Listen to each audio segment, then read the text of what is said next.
welcome, welcome, welcome to you all. I am so pleased to see you. I'm so pleased that you have found us tonight in the session of the Back Room. It is an amazing night, and you have picked a marvelous time to join us this evening. I'm your host for this evening, Hank Philippi Ryan, the USA Today bestselling author of 15 novels of suspense and the investigative reporter for Channel 7 here in Boston, winning 37 Emmys for investigative reporting. My brand new book, One Wrong Word, you can see its half a book face, is out right now. And what we are talking about in the cocktail party before the session was how I am on tour for that and came home just to see you all this evening. Cannot wait to hear from these marvelous authors. So let me introduce the authors to you right now. I'm going to do it in alphabetical order, and that means first is Heather Gudenkauf. Hey, Heather, welcome. Hi, I'm so happy to be here. We are delighted to have you, and congratulations on your new book. Heather is the Edgar Award nominated New York Times and USA Today bestselling author of 9 novels.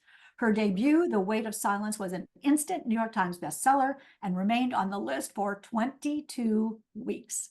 Gudenkauf's critically acclaimed novels have been published in over 20 countries and have been included in many of the best of lists, including the New York Times. Her 10th novel, Everyone is Watching, hold that up again, it's so gorgeous and so good, will be released on March 26th, 2024, and she is about to go on tour, so if she is near you, please come to one of her events. She is an amazing speaker. Heather lives in Iowa with her family and a very spoiled German short-haired pointer named Lolo, who is an internet icon on her own. Absolutely, we love Lolo. Welcome, Heather. I'm thrilled to be here. Thank you. Is Lolo with you? She is. She's right over there. That's so nice. Yes. Well, we'll bring her in if you like. Next, alphabetically, is the fabulous Gregg Hurwitz.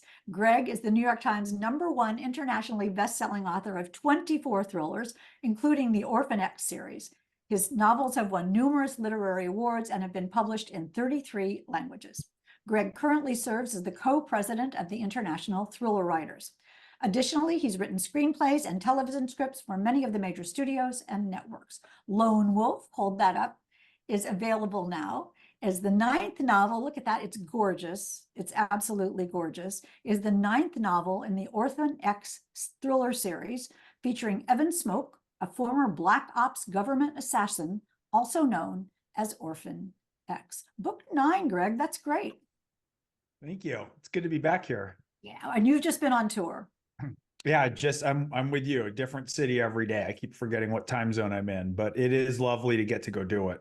Yeah, absolutely. I agree. I agree. Well, welcome home and congratulations. Thank you. Tracy Sierra. Hey, Tracy. Hi. Hey, is the author of Night Watching, a razor-sharp literary thriller about a mother. Hold that up. Yes, yes, yes. So you match. I do. I'm very coordinated tonight. It is very coordinated. A razor-sharp literary thriller about a mother forced to the breaking point when her life and the lives of her children are threatened by an intruder. And it is such a fast-paced, terrifying book. We'll talk about that in a minute. Film rights have already been snapped up by Scott-Free Productions. She is an attorney who currently lives in New England in an antique colonial-era home, complete with its own secret room. When not writing, she spends time with her husband and her 2 children, which is even more terrifying after you read the book. So congratulations on your wild success, Tracy. Thank you. Excited to be here. Yeah, we're excited to have you. Tracy is sort of a neighbor. She's like 3 towns away from in Massachusetts, so we could probably just yell and talk to each other. Our 4th author for tonight is Nalini Singh. Welcome, Nalini. Hi, thanks for having me. Nice to see you. Nalini is the New York Times, USA Today, and Wall Street Journal bestselling author of paranormal and contemporary romances, as well as moody New Zealand set thrillers. Her newest thriller, There Should Have Been 8, is set, hold that up, yes, yes, yes, is set in a ruined mansion in New Zealand's Southern Alps. Born in Fiji and raised in New Zealand, Nalini was first published in 2003. Her books have sold more than 7 million copies worldwide and have been translated, I know, that's a wow, into multiple languages, including German, French, Italian, and Turkish. And she is coming to us tonight from New Zealand, where it is tomorrow. It is Monday and lunchtime. So that's just so cosmic. It is. I should write time travel, right? I'm always in the future. You're always in the future. And I always say it's so reassuring, we made it to Monday. And now, and we're back here lagging behind on Sunday. I love that. Welcome. I'm so glad you could come, Nalini. Thank you.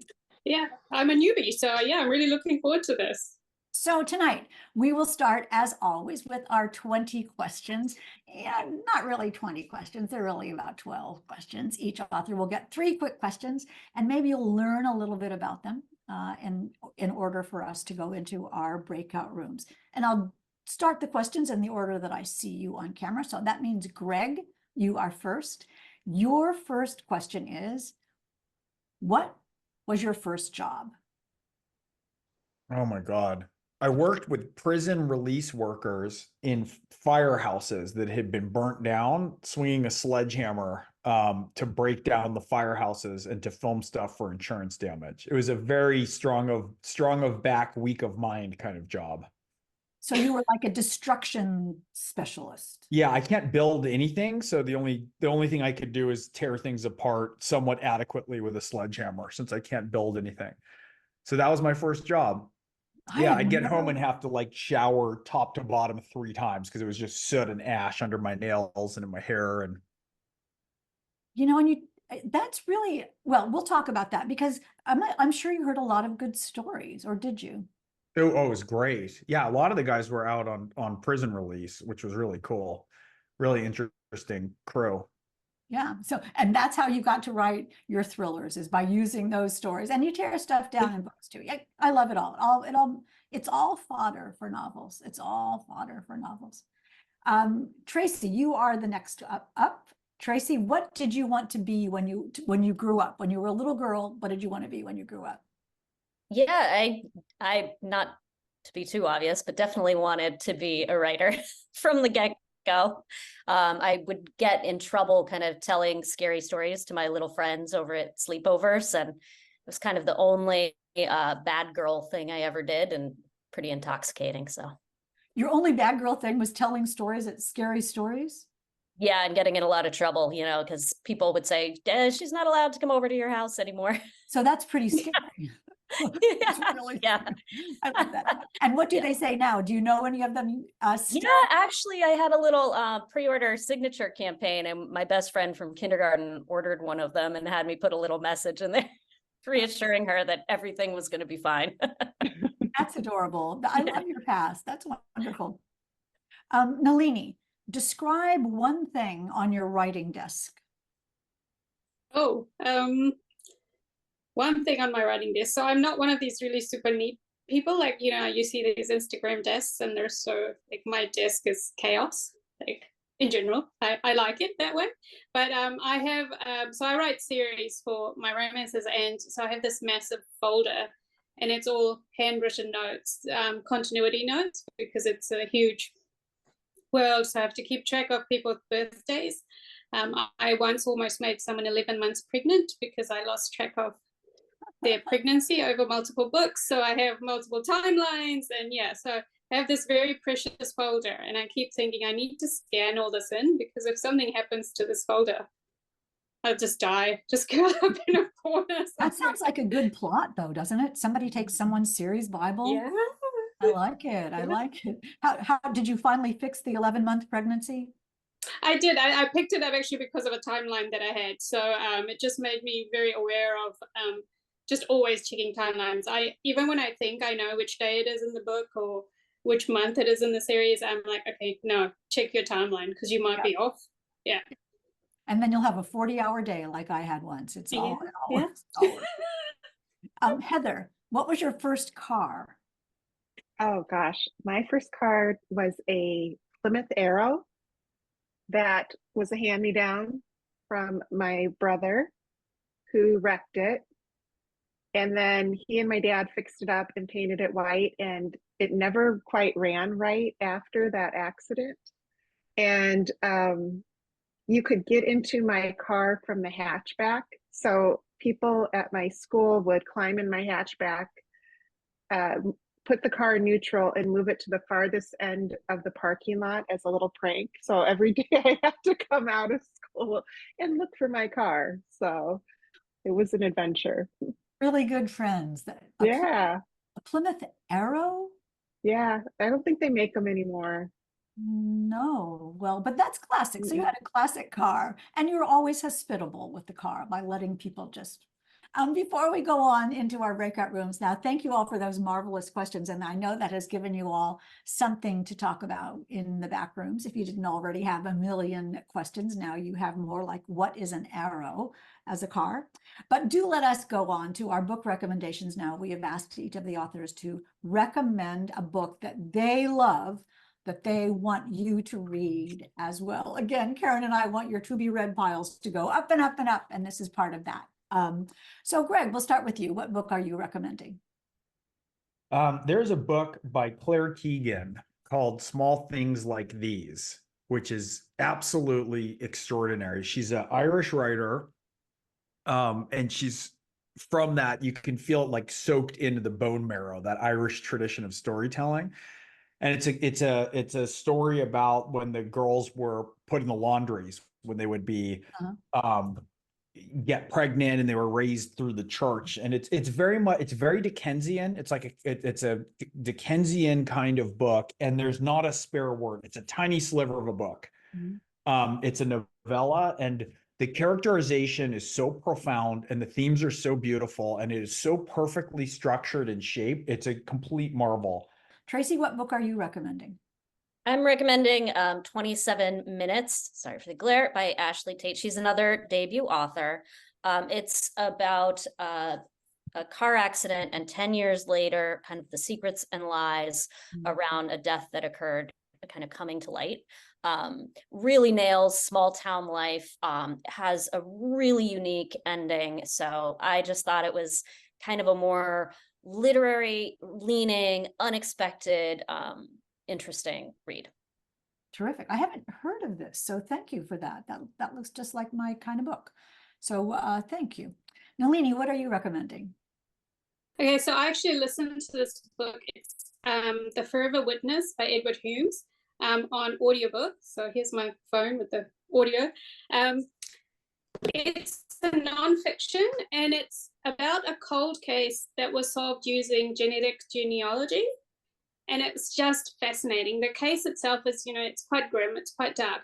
But what's fascinating, the book, the focus on genetic genealogy, because I think we've all heard of it, particularly with the Golden State Killer. And I kind of had this vague idea of how it worked, but I didn't realize how complex it actually is and how many hundreds of volunteer hours actually go into it. And then as you get into the book, it starts talking about some of the pros and cons, because I didn't realize there was this huge conversation about privacy on there.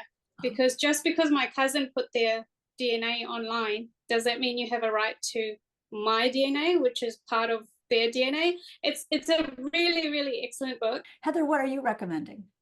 So I just finished The New Couple in 5B by Lisa Unger, who is just one of my favorite writers, and it's such a great read. So, and of course, Lisa Unger style. So it's about a young couple in New York City trying to make ends meet when they are given a luxury apartment in the husband's will. He received it from his uncle, and it's this beautiful old-time apartment building with this eclectic group of people. And, it seems perfect, but as Rosie and her husband, get to know everybody, things really aren't adding up. So there's a doorman that's always around. There are cameras everywhere, and the apartment building has this very kind of murderous past. And so I kind of think of it as Only Murders in the Building, with an even eerier kind of scary vibe to it. So a lot of fun, excellent book. It comes out Tuesday, so everybody can put that on their wish list right now. Wasn't that fun? We hope you enjoyed that taste of what a backroom session is like. But more fun comes immediately afterward. That's when the audience is broken up into 4 breakout rooms, and each author in turn visits each room. We'd love to show you what a breakout session is like, because those relaxed face-to-face conversations between best-selling authors and readers are the hallmark of backroom events. But breakout sessions are never recorded, because what's said in the back room stays in the back room.